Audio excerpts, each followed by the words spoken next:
क्या हम इनको बीट कर पाएंगे बॉर्डर पे या बियॉन्ड द बॉर्डर? बिल्कुल। इवन उनके प्राइम मिनिस्टर अभी यूएस के विजिट पे गए हैं, वहाँ वो टेस्ला के सीईओ से मिलेंगे और वहाँ पे शायद टेस्ला इंडिया में आने वाली है। तो जो बाइडेन ने कहा था कि मैं आपका फैन हूँ, मुझे आपका ऑटोग्राफ चाहिए, उनके पास प्लान होता है कि हम जाके कहें कि यार लॉबी उनकी स्ट्रांग है इंडिया वालों की। ये जो नरेंद्र मोदी का विजिट है, ये इंडिया और अमेरिका के जो ताल्लुकात है उनको नई बुलंदियों पे लेके जाएगा। सर, इंडिया 500 एयर बसेस खरीद रहा है और हमारा ये हाल है कि हमारे प्राइम मिनिस्टर कहीं जाते हैं तो मलेशिया वाले हो या कोई वो हमारा एरोप्लेन ही रोक लेते हैं, कहते नहीं। मोदी जी जो कि अपनी पहली स्टेट विजिट में जा रहे हैं, यूनाइटेड स्टेट्स ऑफ अमेरिका, दोस्तों, उसके लिए ऐसा स्वागत करेंगे कि दुनिया ने कभी किसी हेड ऑफ स्टेट का स्वागत ऐसे नहीं देखा होगा।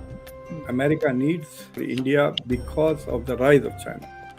चैनल में आपका स्वागत है दोस्तों कंटेंट पसंद आ रहा हो तो इस वीडियो को लाइक करें, चैनल को सब्सक्राइब करें और बेल आइकन को पाकिस्तानी आतंकवादी का गला समझकर दबा दें। दोस्तों, जैसे कि आप सभी को पता है कि हमारे देश के प्रधानमंत्री श्री नरेंद्र मोदी जी का अमेरिका में भव्य स्वागत किया गया है। इस दौरे से भारत और अमेरिका के बीच में नए business projects, defence projects, arm import और एक्सपोर्ट की डील फाइनल हुई है। अमेरिका के बड़े बड़े बिजनेसमैन और साइंटिस्टों ने मोदी जी की तारीफ की और इस तारीफ और सम्मान को एज यूजुअल पाकिस्तानी हजम नहीं कर पा रहे हैं। आइए देखते हैं इस वीडियो में भारत की तारीफ की कहानी पाकिस्तानियों की जुबानी। क्या हम इनको बीट कर पाएंगे बॉर्डर पे या बियॉन्ड द बॉर्डर? बिल्कुल। जो चीज अब आप कर रहे हैं ना, जो बात आप कर रहे हैं, क्वेश्चन आपका ये है कि हम इनका मुकाबला कर लेंगे, हम नहीं कर सकते। क्यों नहीं कर सकते? वो उनका जो विजन है ना, वो अपना आईटी पे फोकस कर रहे हैं। बिल्कुल। दुनिया इतनी तेजी से चेंज हो रही है, आप इमेजिन नहीं कर सकते। ऐसे ही है। मुझे अभी आपकी मतलब आपको आइडिया है, लेकिन अभी ये 15-20 लोग खड़े हैं, बुला लें, ऐसे ही है। उनसे पूछें, टेक्नोलॉजी का पता नहीं होगा, उनसे पूछें कि भाई इंटेलिजेंस का नहीं पता। इवन उनके प्राइम मिनिस्टर अभी यूएस के विजिट पे गए हैं, वहाँ वो टेस्ला के सीईओ से मिलेंगे और वहाँ पे शायद टेस्ला इंडिया में आने वाली है। इस तरीके से वहाँ पे बड़ी बड़ी कंपनी, वहाँ पे एप्पल आ चुका है, वहाँ पे पता नहीं कौन कौन सी भी। अभी उनके प्राइम मिनिस्टर यूएस के विजिट पे गए हैं, वो टेस्ला के साथ उनकी मीटिंग है, टेस्ला के सीईओ के साथ। तो वहाँ पे क्या करप्शन नहीं है? क्या मसला है? उधर के जो लोग हैं ना, जो अवाम भी है, जो सरकारी सतह पे काम कर रहे हैं लोग, जो फौज है वो अपनी सतह पे है, ठीक है ना। इधर फौज भी इनमाल है, हर सियासत में इनमाल है, ठीक है ना। उधर इंडिया के लोग इंडिया के साथ मोहब्बत करते हैं, चाहे मुसलमान है चाहे दूसरे हैं। जितने पाकिस्तानी हैं पाकिस्तान के मुल्क के साथ मोहब्बत नहीं करते। आप भी पाकिस्तानी हैं, मैं भी पाकिस्तानी, आप मोहब्बत नहीं करते। पाकिस्तान को कभी भी इंडिया के साथ बजटरी कंपेयर नहीं करना चाहिए। इसमें बजट किधर आ गया? बजट है ना, उनकी बहुत बड़ी मार्केट है। अगर कोई बेचने जाए तो भी बड़ी मार्केट है, अगर वो खरीदने के लिए खुद जाए तो फिर भी बड़ी मार्केट है। उनको दोनों में कंसेशन मिल जाती है। मान लिया। तो जो बाइडेन ने कहा था कि मैं आपका फैन हूँ, मुझे आपका ऑटोग्राफ चाहिए, इंडिया के प्राइम मिनिस्टर को उन्होंने ये कहा था, और कहा था आप मजाक समझ रहे हैं, मैं सही कह रहा हूँ। यहाँ पे जितनी आपकी पॉपुलैरिटी है उसकी बिना पर मैं कह रहा हूँ, सारी टिकट्स बिक चुकी हैं जब आपने आना था। तो अब भी जब इंडिया के प्राइम मिनिस्टर अमेरिका पहुँचे हैं तो वहाँ पे जैसा ह्यूज उनको वेलकम दिया गया है, एयरपोर्ट से लेकर वो जहाँ जहाँ गए हैं, इंटरनेशनल योगा डे पर भी वो मेहमान थे, बल्कि वही एक तरीके से उसको प्रिजाइड कर रहे थे कि इंडिया में जिस तरीके से सोलर का इस्तेमाल हो सकता है शायद दुनिया में कहीं और नहीं हो सकता। और इसके लिए कुछ उन्होंने टेक्निकलिटीज़ भी बताई, क्या रीजंस हैं, क्या लॉजिक्स हैं, वो भी बताई, और उन्होंने क्यों डूएबल है ये उस जगह पर ये भी बताया। अच्छा, फिर यही नहीं बल्कि उन्होंने जो वो करना चाहते हैं वहाँ पर इन्वेस्टमेंट, उसमें उन्होंने investment include stationery, battery packs and electric vehicles. अब जब हम इलेक्ट्रिक व्हीकल्स की बात करते हैं तो टेस्ला का तो पहले से उनका बहुत प्लान था कि वो इंडिया में टेस्ला ले जाना चाहता। गाने भी गाए गए, ऑटोग्राफ लिए गए, सब पिक्चर्स और वीडियोस दुनिया भर के मीडिया पर इस वक्त वायरल हो रही हैं। ये जो नरेंद्र मोदी का विजिट है, ये इंडिया और अमेरिका के जो ताल्लुकात हैं उनको नई बुलंदियों पे लेके जाएगा। और ये भी लफ्ज़ बोला जा रहा है कि ये इतनी ड्रामेटिक जो स्ट्रेटेजिक कोऑपरेशन में जो इंक्रीज है, उसके लिए one word and that is China. This is what I was reading, तो एक जगह पे लिखा हुआ था। But any how the most important meeting जो प्राइम मिनिस्टर मोदी की हुई है, that is of meeting the Tesla owner, जिसने कहा कि मैं तो मोदी साहब का फ़ैन हूँ।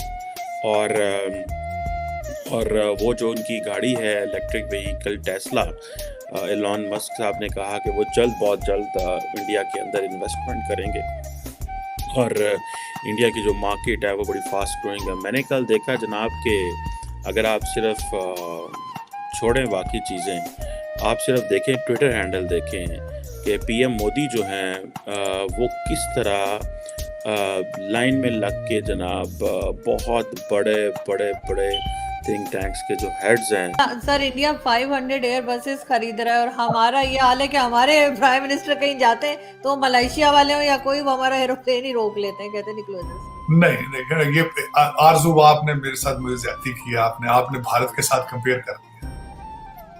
आपको चाहिए अफगानिस्तान से कंपेयर करें, आपको चाहिए कि कहा करें कि वजीर आजम मोटरसाइकिल पर मलेशिया चले गए, क्योंकि मोटरसाइकिल फेवरेट जो है सवारी है तालिबान की। तो आप देखें ना, इसमें भारत के साथ आप कंपेयर ना किया करें, ये आपकी बेइज्जती है, भारत की नहीं। उसकी वजह यह कि आपने बड़ी मेहनत की है इस मुकाम पे पहुंचने के लिए, 76 साल लगाए आप इस मुकाम पे पहुंचने के लिए। दुनिया की जलालतें खैरात इकट्ठे करने में आप 76 साल आपने लगाए, बड़ी मेहनत की आप। देखिए मैं खुद, बल्कि मैं आज यकीन करें वो कश्ती डूबी है, मैं खुद समझता हूँ मैं कश्ती का सवार हूं, क्योंकि मैं भी तो यही कुछ हुआ है ना। तो उसमें ये बताना ये चाहता हूँ कि अमेरिका के ऑब्जेक्टिव है, वो चाहते हैं कि चाइना के खिलाफ हमारा पार्टनर स्ट्रांग हो वहां पे, और दूसरा पहले जो रशिया से भारत सबसे ज्यादा असला जो लेता था रशिया से, तो ये अपना असला देके ये समझ रहे हैं कि शायद हम इंडिया को रशिया से दूर कर लें।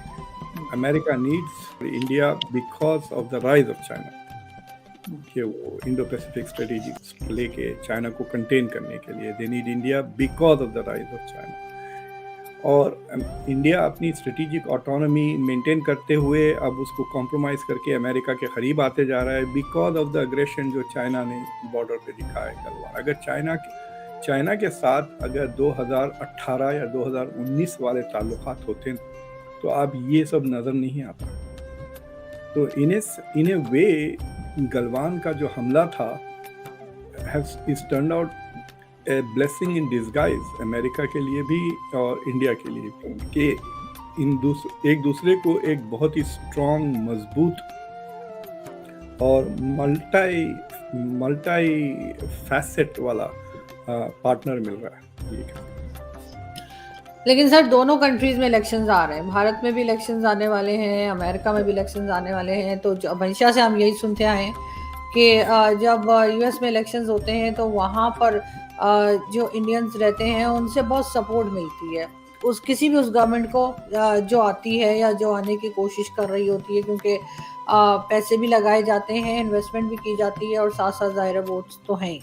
तो ऐसी भी कोई बात होगी, आपको लगता है कि कितना ज़्यादा चैलेंज मिलेगा इस वक्त के प्रेसिडेंट जो बाइडेन को इलेक्शंस में, क्योंकि हम देख रहे हैं कि डोनाल्ड ट्रंप के ऊपर तो तरह तरह के केसेस भी हैं, ऑलमोस्ट बताया जा रहा है 37 केसेस हैं और उसमें से उनका निकलना मुश्किल लग रहा है।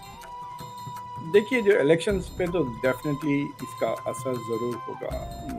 जो अमेरिकन इंडियंस हैं वो तकरीबन 75% मोदी जी जो कि अपनी पहली स्टेट विजिट में जा रहे हैं यूनाइटेड स्टेट्स ऑफ अमेरिका, दोस्तों उसके लिए ऐसा स्वागत करेंगे कि दुनिया ने कभी किसी हेड ऑफ स्टेट का स्वागत ऐसे नहीं देखा होगा।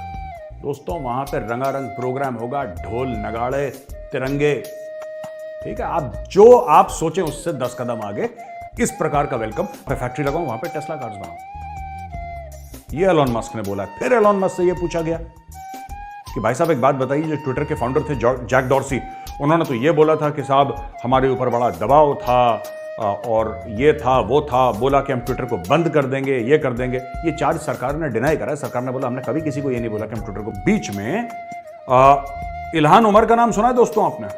इल्हान उमर का ये ट्वीट देखिए।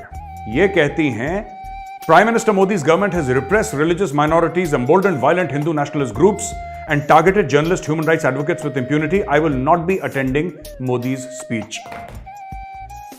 तुझे बुलाया किसी ने? ये जो इल्हान उमर है, मैं आपको इसके बारे में बताता हूँ। ये आई सोमालिया से या कहीं से, ठीक है। इसने अपने सगे भाई से शादी करी। इल्हान उमर ने, ये जिसकी आप फोटोग्राफ देख रहे हैं, इसने अपने भाई से शादी करी क्योंकि वो अमेरिकन पासपोर्ट होल्डर था, तो इसको लगा मुझे सिटीजनशिप मिल जाएगी।